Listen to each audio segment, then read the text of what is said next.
So what I'm going to do now is I'm going to flip this over so we're on the wrong side of the work, and I am going to get my yarn that I'm going to be using to attach the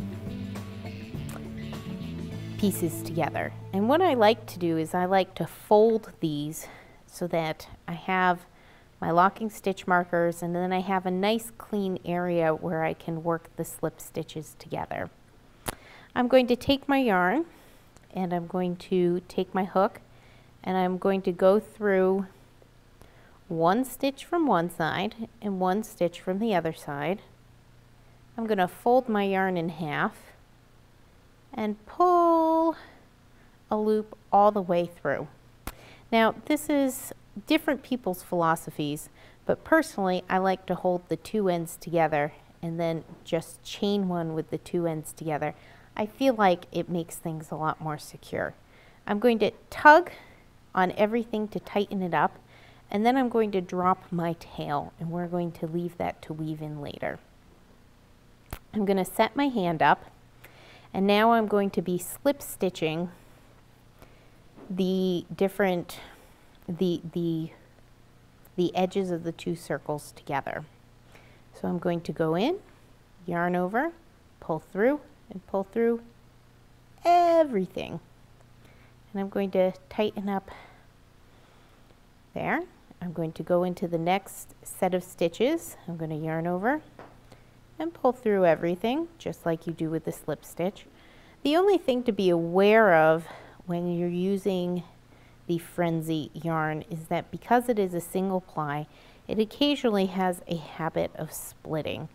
I think it's worth it because it's beautiful yarn, and the effect it has with the color changes makes it particularly gorgeous.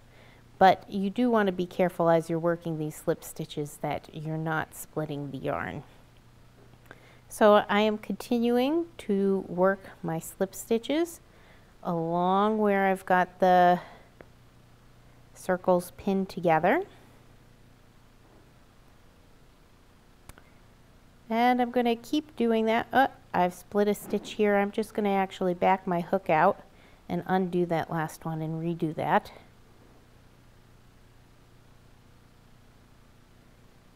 Now at this point, I find it particularly difficult to do the last stitch with the locking stitch marker still in there.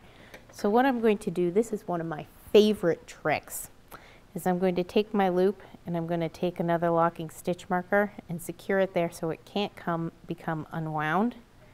I'm going to bring it back to the front, and I'm going to now undo my two locking stitch markers for where I've worked the join. I'm going to take those out. I'm going to go back to the wrong side. I'm going to again fold these two together. I'm going to stretch my loop back out, and I'm going to undo it. And that just keeps your live loop from unraveling, which is nice. So I'm going to work the last two slip stitches here.